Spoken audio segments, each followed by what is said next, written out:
Hi everyone, my name is Siptain Javed and I am the board exam educator. तो students आज की इस video में हम लोग एक्सरसाइज 4.3 से रिलेटेड जितने भी टॉपिक्स और क्वेश्चंस हैं उनको हम लोग कंप्लीट सॉल्व करेंगे। वीडियो को स्टार्ट करने से पहले आपसे कुछ बातें शेयर करना चाहूँगा, वो ये हैं कि अगर आपको मेरी वीडियो पसंद आती है तो उसको ज़रूर लाइक करें और मेरे चैनल को सब्सक्राइब करें और कमेंट में मुझे ज़रूर बताएं कि आपको मेरी बातें समझ आ रही हैं या नहीं। अब हम लोग क्वेश्चन नंबर 1 की तरफ आते हैं। एक्सरसाइज 4.3 के क्या कहते हैं, एक फंक्शन है, a function b of t is equal to 5000 plus 200t represent the total balance in rupees after t months, what will be the balance after 6 months. मतलब सिंपल आपके पास ये है कि एक फंक्शन है, मैं आपको बताता हूँ एक फंक्शन क्या है। b ऑफ t कितना है आपके पास 5000 प्लस 200t के बराबर है। किसके बराबर है? 5000 प्लस 200t।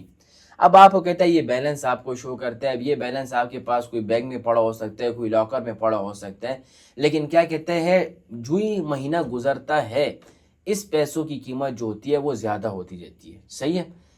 अब कितना टाइम ज़्यादा होती है? अब कहते हैं मुझे सिर्फ ये बता दो कि इसकी 6 मंथ बाद इसके पैसों की कीमत कितनी होगी। ठीक है, तो अब आपके पास ये बात आपको क्लियर होना चाहिए कि आपके पास एक डिपेंडेंट वेरिएबल होता है, एक होता है इंडिपेंडेंट वेरिएबल। इंडिपेंडेंट वेरिएबल को आप चेंज कर सकते हो, डिपेंडेंट वेरिएबल को आप चेंज नहीं कर सकते। अब इंडिपेंडेंट वेरिएबल जो है वो क्या होता है? ऐसा वेरिएबल जो है, ऐसा वेरिएबल जो आपके पास इक्वेशन में दो तरफ यूज हो। कितनी तरफ यूज हो? दो तरफ। उसको आप कहते हैं इंडिपेंडेंट वेरिएबल। जैसा कि आपके पास ये टी जो है वो दोनों तरफ इक्वेशन के यूज हुआ है कि नहीं, तो ये आपके पास है इंडिपेंडेंट वेरिएबल। डिपेंडेंट वेरिएबल आपके पास वो होता है जो आपके पास इक्वेशन के एक ही तरफ यूज हो। कितनी तरफ यूज हो? एक ही तरफ। तो ऐसे वेरिएबल को आप कौन सा वेरिएबल कहते हो? Dependent variable.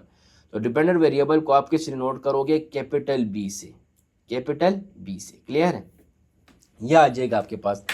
अब आपके पास बी ऑफ टी जो है बराबर है किसके? बी ऑफ टी आपके पास बराबर है किसके? 5000 प्लस 200t के। किसके बराबर है? 5000 प्लस 200t। अब अगर आप t की जगह पर 6 मंथ पुट करोगे, कितने मंथ्स पुट करोगे? 6 मंथ्स। तो आपके पास ये आंसर आ जाएगा सिंपल कितना। अब यहां पर आ जाएगा b of 6 is equal to 5000 plus 200 और टी की जगह पर आप क्या पुट कर दोगे? 6 पुट कर दोगे सिंपल। यहां पर आ जाएगा आपके पास 5000 प्लस 2 कितना हो जाएगा? 2 आपके पास आ जाएगा 12।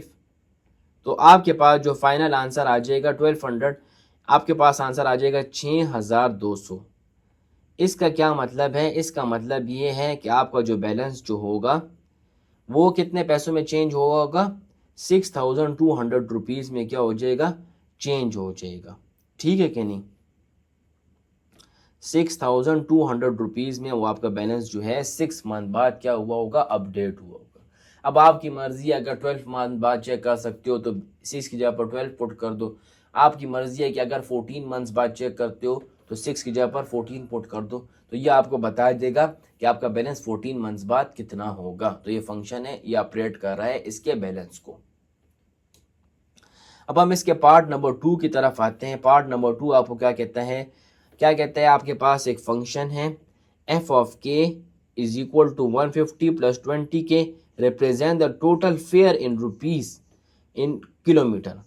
How much will be the far for a 12 kilometer ride. Fare नहीं है, फार है। ठीक है, सॉरी मेरे मुंह से निकल गया था, फार है। अब आपको क्या कहते हैं? सिंपल।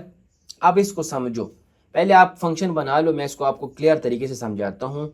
एफ ऑफ के आपके पास बराबर है किसके? एफ ऑफ के आपके पास बराबर है 150 प्लस 20k के। अब इसको, इस बात को ज़रा गौर से सुनो।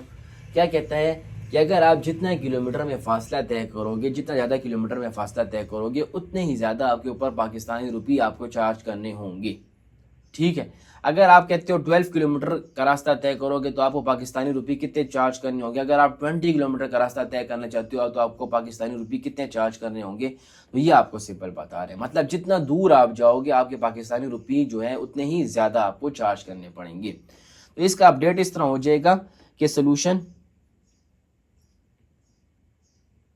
अब ऐसा वेरिएबल जो इक्वेशन के दोनों तरफ है वो आपके पास कौन सा वेरिएबल हो जाएगा, इंडिपेंडेंट वेरिएबल, ठीक है। और ऐसा वेरिएबल जो आपके इक्वेशन के एक तरफ है वो आपके पास कौन सा वेरिएबल हो जाएगा, डिपेंडेंट वेरिएबल। तो एफ आपके पास कौन सा हो जाएगा, डिपेंडेंट वेरिएबल, ठीक है। अब आप सिंपल जो है इसको सॉल्व कर सकते हो सिंपल तरीके से।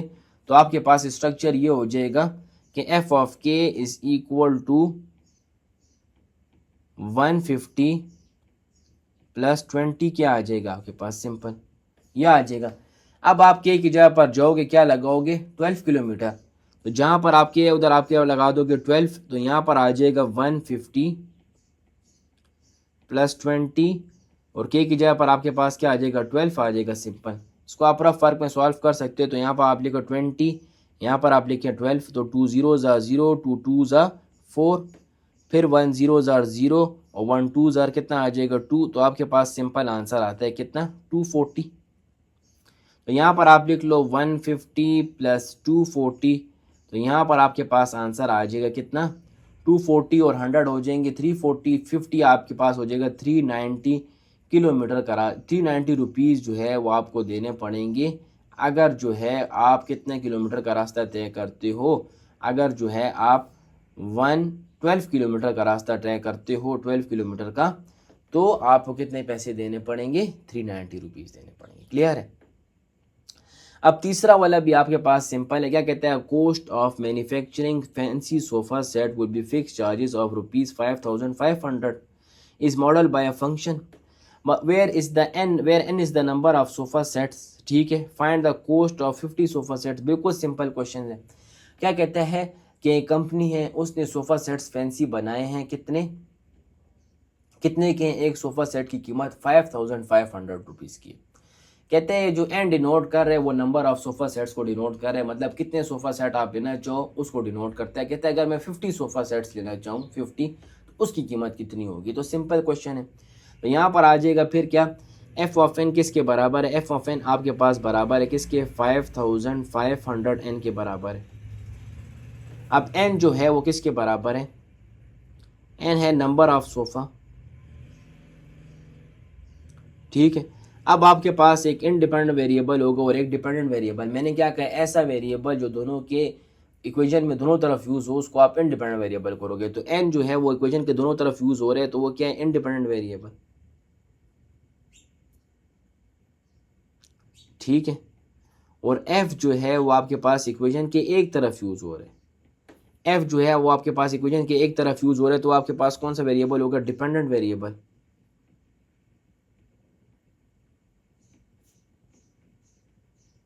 ठीक है।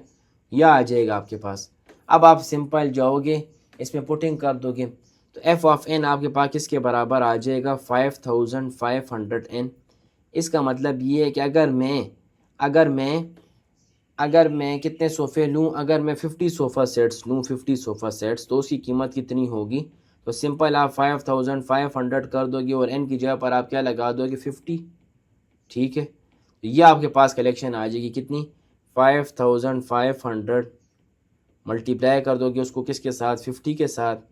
तो यहाँ पर आ जाएगा 0 0 0 0 0 0 0 0, फिर 0 5 0, फिर 0 5 0, फिर 5 0 0 5 0 0 5 5 कितना आ जाएगा आपके पास, 25, 5 5 25 और 2 कितना आ जाएगा, 27।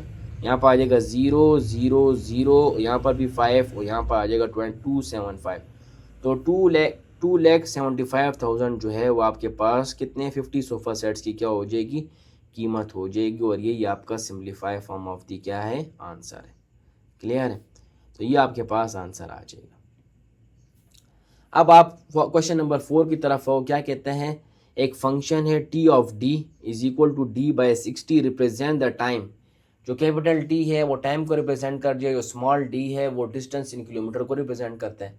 कहते हैं अगर आप 180 किलोमीटर का रास्ता तय करोगे तो आपको कितना टाइम लगेगा। तो सिंपल कहानी है, वही आपके पास दो फंक्शन है। क्या कहते हैं, डी ऑफ डी किसके बराबर है, टी ऑफ डी बराबर है किसके, डी बाई 60 के। डी जो है वो आपके पास क्या है, डी आपके पास इंडिपेंडेंट वेरिएबल है। डी आपके पास कौन सा वेरिएबल है, इंडिपेंडेंट वेरिएबल। क्योंकि वो इक्वेशन के कौन सी साइड पे, दोनों साइड पे। और टी आपके पास के, टी आपके पास है डिपेंडेंट वेरिएबल, टी आपके पास है डिपेंडेंट वेरिएबल, ये हो जाएगा। अब सिंपल आप जाके स्ट्रक्चर बना लोगे तो क्या आ जाएगा, T of D is equal to D by 60। इसका मतलब ये है कि अगर आप डिस्टेंस तय करोगे 180 किलोमीटर का तो आपको कितना टाइम लगेगा वो मुझे बता दो।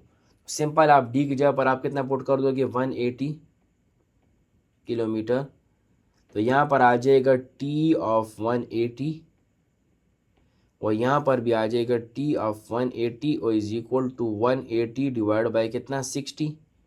तो ये आपस में कट जाएंगे, 6 1 ज़ा 6, 6 3 ज़ा 18। यहाँ पर आपके पास आ जाएगा कितने ऑर्स, 3 ऑर्स आपके पास लगेंगी अगर आप कितना 180 किलोमीटर का रास्ता तय करोगे। इसी तरह अगर आप 600 किलोमीटर का रास्ता तय करोगे तो आपके पास कितना टाइम लगेगा, आपके पास 10 ऑर्स लगेंगे। तो इसी तरह आपके पास जो है वो मुख्तलिफ जो है स्ट्रक्चर्स बनेंगे, आपके पास जो डाटा गिवन होगा उसी के मुताबिक आपने डील करना है इसके साथ, ठीक है। क्वेश्चन नंबर 4 सॉल्व करने के बाद हम लोग न्यू क्वेश्चन की तरफ आते हैं। क्वेश्चन नंबर 5 सिंपल है, आपको मैं बताता चलूँ कि इसमें क्या कहता है। एक कंपनी है, कहते हैं हमारे पास एक कंपनी, वो ₹100 चार्ज करती है किसके लिए, इनकोडिंग वर्क के लिए। मतलब आप उससे अगर कुछ वर्क इनकोड कराते हैं, मतलब कोई डॉक्यूमेंट हो गया, कोई फॉर्मेट हो गया, आप उससे कंप्यूटर पर लिखवाते हैं तो उससे आप वो कितना चार्ज करती है, ₹100। और फिर कहते हैं इनकोडिंग वर्क करने के बाद अगर वो आप उसका प्रिंट निकालना चाहो, आपको मुझे आप प्रिंट निकाल कर दो, तो वो उसका चार्ज करती है कितना, ₹5, मतलब 5x। तो आपके पास एक फंक्शन बनता है कितना, f of x is equal to 100 plus 5x। Simple. आप कहते हैं अगर आप 55 पेजेस की प्रिंट आउट निकालना चाहो तो आपके पास कितने पैसे बनेंगे। मतलब ये है कि आप इनकोडिंग भी कराओ और फिर इनकोडिंग कराने के बाद आप 55 पेजेस की जो है प्रिंट आउट कराना चाहो तो आपके पास कितने पैसे बनेंगे। तो सिंपल क्या हो जाएगा, condition f of x is equal to कितना, f ऑफ x जो है वो किसके बराबर आ जाएगा, 100 प्लस 5x की, ठीक है। अब आपके पास इंडिपेंडेंट वेरिएबल कौन सा है, इंडिपेंडेंट वेरिएबल मैंने आपको समझाया था, ऐसा वेरिएबल जो इक्वलिटी के दोनों तरफ हो, उसके पास वो कौन सा वेरिएबल होता है, इंडिपेंडेंट। तो इंडिपेंडेंट वेरिएबल आपके पास जो है वो क्या है, x है, ठीक है। और ऐसा वेरिएबल जो इक्वेशन के एक तरफ हो वो आपके पास कौन सा वेरिएबल है, डिपेंडेंट वेरिएबल। डिपेंडेंट वेरिएबल आपके पास जो है वो अभी सिर्फ f ही है क्योंकि वो इक्वेशन के एक तरफ है। डिपेंडेंट वेरिएबल आपका है y f, ठीक है, ये आ जाएगा। अब आपने सिंपल बताना है कि अगर आपकी कंपनी जो है आपसे 55 पेजेस का प्रिंट आउट लेती है, सही है, मतलब आपको देती है 55 पेजेस का प्रिंट आउट, तो आपसे कितना चार्ज करेगी, ठीक है। तो आप सिंपल आप क्या करो, f ऑफ x किसके बराबर है, 100 प्लस 5x के, ठीक है। अब x की जगह पर आप क्या पुट कर दोगे, x की जगह पर आप सिंपल जाके 55 पुट कर दोगे। क्या पुट कर दोगे, 55। तो f of 55 is equal to 100 plus 5 और x की जगह पर आप क्या पुट कर दोगे, 55। यहाँ पर आ जाएगा 100 सिंपल, और 5 मल्टीप्लाई 55 से आपके पास क्या आ जाएगा, तो ये 55 हो जाएगा और ये 5 हो जाएगा। इसको आप मल्टीप्लाई कर दो, 5 5 हज़ार कितना आ जाएगा, 25, 5 5 हज़ार 25 और 2 कितना आ जाएगा, 275। कितना आ जाएगा, 275। तो यहाँ पर आ जाएगा आपके पास 275। तो 275 प्लस 100 से आपके पास क्या आ जाएगा, 375। तो ये आपके पास जो है 55 पेजेस के पैसे हो गए। मतलब ये है कि अगर आप इनकोडिंग कराते हो और इन 55 पेजेस का जो है आप कंपनी से कहते हो कि मुझे प्रिंट आउट करके दो, तो वो जो आपको पैसे चार्ज करने पड़ेंगे वो कितने होंगे, 375 रुपीज़ आपको क्या करने पड़ेंगे, चार्ज करने पड़ेंगे, ठीक है कि नहीं। कितने पेजों का प्रिंट आउट निकालने के लिए, 55 पेजों का प्रिंट आउट निकालने के लिए। अब आपकी मर्ज़ी है कि आप 55 से ज़्यादा भी निकाल सकते हो, 60 भी निकाल सकते हो, लेकिन जो रिक्वायरमेंट होगी आप उसी को सही तरीके से क्या करोगे, फॉलो करोगे, ठीक है। अब कहता है कि केमिकल रिएक्शन है हमारे पास। केमिकल रिएक्शन ऐसा रिएक्शन जो खुद ब खुद हो, ऐसा रिएक्शन जो है आप करना चाहो उसको फिजिकल रिएक्शन कहते हो, ऐसा रिएक्शन जो खुद ब खुद हो उसको केमिकल रिएक्शन कहते हैं। तो ये कहते हैं केमिकल रिएक्शन है जो 37 डिग्री सेंटीग्रेड के ऊपर स्टेबल है। क्या है, अब कहते हैं ये प्रोसेस जो अब स्टॉप हो जाता है कब, जब आपका टेम्परेचर जो है 2.5 डिग्री सेंटीग्रेड ज़्यादा हो जाए, ठीक है। और ये क्या कहता है, this condition is model S. अब इसको इसमें सारा मॉडल किया गया, मतलब ये कहता है कि अगर 37 डिग्री सेंटीग्रेड हो तो उस पर तो स्टेबल रहता है, लेकिन 37 डिग्री सेंटीग्रेड से अगर जम खा जाए 2.5 डिग्री सेंटीग्रेड ज़्यादा, सही है, तो उस टाइम आपका रिएक्शन जो है वो बिल्कुल स्टॉप हो जाता है। और अगर कहते हैं जंप ना खाए तो फिर जो है वो स्टेबल रहते हैं, ठीक है। तो अब देखते हैं इस कंडीशन के मुताबिक, मैं आपको समझाता हूँ। तो यहाँ पर आपके पास लिखा हुआ है T-37 डिग्री और इज ग्रेटर देन कितना 2.5 डिग्री, ठीक है। अब आप सिंपल एब्सोल्यूट फंक्शन है, तो एब्सोल्यूट फंक्शन जब ब्रेक होता है तो किस में ब्रेक होता है सर, एब्सोल्यूट फंक्शन जब ब्रेक होता है तो प्लस माइनस पे ब्रेक होता है। तो आप इधर लिख लो प्लस माइनस T-37 डिग्री और यहाँ पर आप लिख लो इज ग्रेटर देन कितना 2.5, ठीक है। अब आप क्या करो, एक दफ़ा प्लस में लिखो 2.5 और फिर एक दफ़ा माइनस में, -T-37 degree is greater than कितना 2.5 आ जाएगा, ठीक है। अब यहाँ पर -37 उधर शिफ्ट हो जाएगा तो कितना हो जाएगा आपके पास, सिंपल +37, यहाँ पर आ जाएगा 2.5 + 37 डिग्री। और यहाँ पर आपके पास आंसर जो फाइनल आ जाएगा 37 + 2 कर दें तो 39.5, और 39.5 डिग्री इस पॉइंट पर आके रिएक्शन आपका क्या हो जाएगा, स्टॉप हो जाएगा। क्यों, कि उसने क्या कहा था, मोर देन की बात की थी। किसकी बात की थी, मोर देन 2.5। तो यहाँ पर देखिए 2.5 ऐड हो रहा है कि नहीं, तो जब 2.5 मोर टाइम्स होगा तो इस कंडीशन पे आपका रिएक्शन क्या हो जाएगा, स्टॉप हो जाएगा, ठीक है। क्योंकि वो जो है वो फिर इसको आगे जो है मज़ीद नहीं लेके जा सकता, अफोर्ड नहीं कर सकता, मतलब इस टेम्परेचर से ज़्यादा वो रन नहीं कर सकता। अब आप इसको माइनस को ख़त्म करेंगे, तो माइनस को ख़त्म करने के लिए आप माइनस को क्या कर देंगे, डिवाइड कर देंगे, इधर भी हो इधर भी, दोनों आपस में कट जाएंगे। माइनस डिवाइड करने के साथ साथ हमारे पास क्या फ़ायदा होगा, हमारे पास ये फ़ायदा होगा कि हमारे पास इनइक्वालिटी चेंज हो जाएगी, कितनी हो जाएगी 2.5, और यहाँ पर माइनस का साइन आ जाएगा -2.5, यहाँ पर आ जाएगा t इज़ लेस देन -2.5 और +37, उधर शिफ्ट करेंगे t की वैल्यू फाइंड करने के लिए, ठीक है।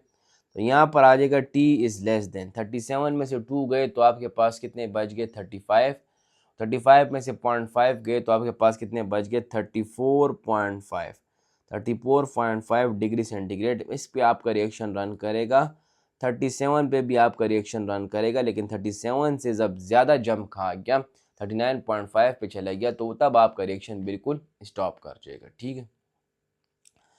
अब हम आते हैं एक दूसरी क्वेश्चन की तरफ, क्वेश्चन नंबर 7 की तरफ। इंतहाई सिंपल क्वेश्चन है, इसका मैं मजमूआ मैं आपको बता देता हूँ। कहते हैं एक रॉड है मैंने बनाया है, उसकी लेंथ कितनी है 2.5 मीटर, ठीक है। कंपनी कहती है एक रॉड है, मतलब फैक्ट्री है, वो कहती है मैंने बनाया है, उसकी लेंथ कितनी है आपके पास 2.5 मीटर। कहता है कि इसकी लेंथ 0.04 ज़्यादा भी हो सकती है और 0.04 कम भी हो सकती है। ये बात याद रखो, ये सिंपल ये बात है ना कि अगर आप किसी कंपनी पेप्सी आपने पी हो तो उसके ऊपर लिखा होता है पीछे, आप प्रिकॉशंस में देखोगे तो उसके ऊपर लिखा होता है ±0.1 लिखा होता है कि नहीं। इसका मतलब ये है कि अगर इसमें 0.1% जो है पेप्सी ज़्यादा भी हो सकती है हमसे, और 0.1% जो है वो पेप्सी इसमें बॉटल में कम भी हो सकती है, क्योंकि थ्रू मशीन से रिफाइन होती हैं। तो इसी वजह से इस फैक्ट्री का भी कहती है कि हमारे हाथ में ये नहीं है, हमने ये थ्रू मशीन्स बनाई है रॉड्स, तो ये 0.04 की अनसर्टिनिटी से ज़्यादा भी हो सकती है और 0.04 की अनसर्टिनिटी से कम भी हो सकती है, ठीक है। तो आपके पास इसकी कंडीशन जो है वो ये दी गई है, क्या है, x-2.5 इज़ लेस देन और इक्वल टू 0.04। तो सिंपल है, एब्सोल्यूट फंक्शन है x-2.5, ठीक है, एब्सोल्यूट इज़ लेस देन और इक्वल टू 0.04। तो जब आपके पास एब्सोल्यूट ब्रेक होता है तो आपके पास क्या आता है, सोल्यूशन इधर लिख दें आप, ठीक है। तो जब आपके पास एब्सोल्यूट ब्रेक होते हैं तो आपके पास आता है +(x-2.5), ठीक है, इस लेस देन और इक्वल टू 0.04 आ जाएगा आपके पास। तो अब आप एक दफ़ा प्लस में लिख दो, यहाँ पर आ जाएगा plus x minus 2.5 is less than और इक्वल टू 0.04, ठीक है। और एक माइनस एक्स माइनस 2.5 वो भी लेस देन और इक्वल टू 0.04 आ जाएगा, सिंपल। अब आप क्या करोगे, x को इज लेस देन और इक्वल टू 0.04 माइनस 2.5 उधर शिफ्ट हो जाएगा तो कितना आ जाएगा प्लस 2.5, ठीक है। तो x इज लेस देन और इक्वल टू, इसको हम सॉल्व कर देंगे, 2.5 प्लस 0.04 से आपके पास क्या आता है, तो आप इस तरह लिख सकते हो 0.04 और यहाँ पर आप इधर पॉइंट लगा के इधर 2 और ये 5, तो यहाँ पर आ जाएगा 2.54 आता है कि नहीं। तो आपके पास आंसर आ जाएगा कितना 2.54, सिंपल, ठीक है। अब आप क्या करोगे, इसको सॉल्व करने के लिए माइनस को डिवाइड कर दोगे, इधर भी और इधर भी, ये कट जाएगा आपस में। यहाँ पर आ जाएगा x minus 2.5 is less than और इक्वल टू, लेकिन इनइक्वालिटी क्या हो जाएगी, चेंज हो जाएगी, इज ग्रेटर देन और इक्वल टू माइनस 0.04, ठीक है। तो यहाँ पर आ जाएगा x और यहाँ पर आ जाएगा माइनस 2.5, x माइनस 2.5, तो इसको उधर शिफ्ट करने के लिए क्या कर देंगे हम लोग, प्लस कर देंगे। तो माइनस 0.04 प्लस 2.5, इसको सॉल्व करने के लिए हम कैलकुलेटर का सहारा ले लेंगे, ठीक है। तो यहाँ पर आ जाएगा 2.5 और माइनस 0.04, तो ये आपके पास है 2.5 माइनस 0.04 कितना आता है 2.46, 2.5 माइनस 0.04, 2.5 कितना आंसर आ रहा था हमारे पास 2.46, यहाँ पर आंसर आ जाएगा आपके पास 2.46। ये आपके पास दो आंसर आ जाएंगे। तो अगर आपके पास अगर लेंथ बड़ी हुई तो 2.54 होगी, ठीक है, और अगर लेंथ छोटी हुई तो वो कितनी होगी 2.46 होगी। ये बात आपने याद रखनी है, ठीक है, सिंपल आंसर आ जाएगा। अब हम इसके पार्ट नंबर 8 की तरफ जाते हैं। अच्छा, पार्ट नंबर 5 6 हमने सारे कर दिए, ठीक है, ये भी हो गए, 7 भी हो गया। अब 8 की तरफ जाते हैं, सिंपल। कहते हैं एक मशीन है, मशीन कहते हैं अब किस टाइप की मशीन है, कहते हैं वो इस तरह अलाइन हुई है आपके पास, इस तरह अलाइन हुई है, उसकी अरेंजमेंट ऐसी हुई है कि जब वो सेंटर पे होती है तो वो सही काम करती है, ठीक है, सेंटर पे होती है तो किस तरह सही काम करती है, ठीक है। लेकिन कहते हैं अगर वो जीरो से थोड़ा सा आगे चले जाए, 1 पे चले जाए, तो उसके जो पार्ट होते हैं वो रिजेक्ट कर देते हैं, मतलब वो सही तरीके से काम नहीं करते फिर, ठीक है। और लेस की उसने बात नहीं की, मतलब कहते हैं जब वो अपने नॉर्मल हालात पे होती है, जीरो की कंडीशन पे होती है, तो तब वो सही काम करती है, लेकिन वो जीरो से जब ज़्यादा आगे जाती है तो तब वो सही काम नहीं करती। तो सिंपल इसका ये आपको दिया हुआ है कि apps absolute is greater then किसके बराबर है 0.1 के बराबर है। और क्या कहता है मुझे बताओ what position of the centre cause rejection. अब सेंटर से मतलब कहते हैं जीरो से कौन सी पोजीशन ऐसी है, राइट तरफ वाली के लेफ्ट तरफ वाली, कौन सी पोजीशन पे वो रिजेक्शन कॉज करते हैं। तो जाहिर बात है वो लफ्ज यूज कर रहे हैं मोर का, तो जाहिर बात है जीरो से ज्यादा ही मोर ही रिजेक्शन कॉज करेगी, ग्रेटर नंबर रिजेक्शन कॉज करेगा। तो अभी सिंपल मैं आपको बताता हूँ, एब्सोल्यूट जब टूटता है हमारे पास तो क्या आता है, प्लस माइनस आ जाता है, क्या आता है प्लस माइनस। यहाँ पर आ जाएगा आपके पास plus minus x is greater than कितना 0.1, ठीक है। तो यहाँ पर एक दफ़ा प्लस में, ठीक है, और एक दफ़ा आप माइनस में लिख लोगे, ठीक है, एक दफ़ा प्लस में और एक दफ़ा किस में, माइनस में। तो यहाँ पर आंसर आ जाएगा एक्स इज ग्रेटर देन कितना 0.1 मिलीमीटर, और यहाँ पर आपके पास आंसर आ जाएगा, इधर माइनस को आप डिवाइड कर दोगे, इधर भी दोनों कट जाएंगे, x is less than minus 0.1 millimetre. तो अब आप मुझे ज़रा बता दो शहजादो कि कौन से पॉइंट के ऊपर जो है वो रिजेक्शन कॉज होगी, इसके ऊपर कि इसके ऊपर, मोर कौन सा है, मोर देन ये है कि ये है। अब सबको पता है कि मोर देन हमारे पास जो है वो ये है, तो इस पॉइंट के ऊपर जो है हमारे पास क्या कॉज होगी, इस पॉइंट के ऊपर हमारे पास, इस पोजीशन के ऊपर जो है हमारे पास क्या कॉज होगी, रिजेक्शन। क्योंकि उसने खुद जिक्र किया हुआ है, उसने खुद जिक्र किया हुआ है किस चीज़ का, उसने खुद जिक्र किया हुआ है हमारे साथ रिजेक्शन का, किसका, रिजेक्शन का, और मोर देन पे कहा हुआ है। अगर वो कहता है लेस देन फ्रॉम जीरो, तो लेस देन जीरो तो फिर हमारे पास ये नंबर थे तो हम ये चूज़ करते, लेकिन उसने खुद कहा हुआ है मोर देन 0.1 मिलीमीटर, तो उस rejection point more than 0.1 millimetre जो है वो ये है। तो मतलब सेंटर से अगर मोर होगा तो आप राइट तरफ जाओगे, और सेंटर से अगर लो होगा तो फिर आप लेस होगा तो आप लेफ्ट तरफ जाओगे। तो यहाँ पर सेंटर से मोर था, तो इसलिए हम जो है किसकी तरफ गए, राइट की तरफ। तो यहाँ तक के लिए हमारे पास एक्सरसाइज 4.3 ख़त्म हो गई है। यहाँ तक के लिए अल्लाह हाफिज़। अल्लाह ताला आपको हम सब को अपनी हिफ्ज़ व अमान में रखे। अल्लाह ताला आपको हम सब को जो है बीमारियों से बचाए, तकलीफ़ों से बचाए, और अपनी रहमतों के साए में रखे, कर्ज से बचाए और मर्ज से बचाए। आमीन सुम्मा आमीन।